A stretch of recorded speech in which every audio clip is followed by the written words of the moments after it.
Misa yo kukuza no kusima kw'abanyakigombe cyo kugita abakazi mu parish ya Uganda Matters echa Uganda Matters Catholic Women Association umucyo yayebemerwa bwana mukuru wa parish Reverend Father Didas Kasapuri owashaba abakazi bono kwegita ha kigombe ki ahabwe ntunguka ya makagabo.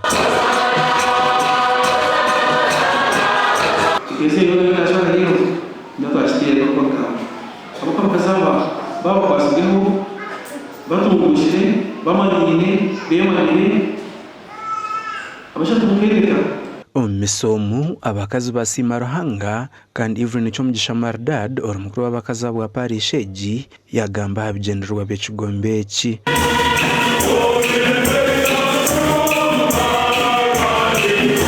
Ekigombe eki n'ekigombe ky'abakazi ekiri kutuhwera omutuma bwitu nk'abakazi omukereziya omumakagitu hamwe no kurebeka uhaba hentunguka omubakazi bona. Ebine bikira kuyamba munonga kwegesa abakazi emitwarize y'amaka, kwegesa abakazi obuturage abashija babo n'abana babo, kwegesa abakazi emico yabo kuba edini yona hekomoka edini yegese emico. Abashija hona bashabo kushagika abakazi babo okuza mu kibine kinangwa n'ebindi bibina. Kana nibiga ngo bashara batari mu kibine kipaha bakizemu kandi nanishabana n'abashija babo bikiriza abakazi babo bininge kibine ki. Omisomu habamo kubatiza berere hamwe no kuhasara abantu bana nyamwingi aha kubekereza yo munsi yone rizoba yabane kuziciro kikuru cy'abana ecyarangirirwa rukwera Papa Francis mu mwaka guhwire. Umugandi diocese y'abakristayo ya Bunyoro Kitara eri umuhoro yo kurundana miliyoni 29 eziri kubara yo kusya miliyoni 4 eziri kwetengo kushitamiso mu ntebe Bishop wa Mukago watorinwe Reverend Jacob Batirweho. Budget yaitu ekugenda mu bukayikuru 10,309 na kandi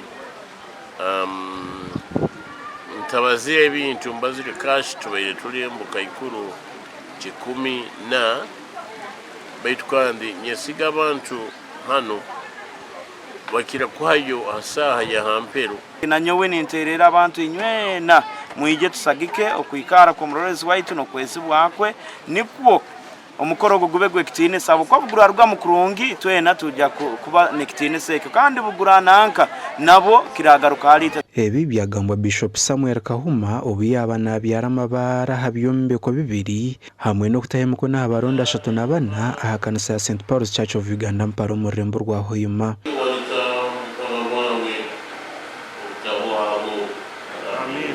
Tusigaye sabiti isatu zonka nyongero kwekambisa abantu bona bataka bayire kwayo okujumbira no kwayo kandi kizire sente zonka bitaga nente nembuzi ebitoke mucheri kino kiri history yaito habo kuija umurundo gusembereyo kandi atuterereho amabale hanju y'abakazi itwa kwesere Women Project. Bishop watorinwe naza kushitamisubwo mu ntebe yo bwa Bishop ahabiro byo kwezi 11 kwezi kwa 8 omwaka ogu. Ndaidan Bataringa ya na Ambrose Noga bakatoto.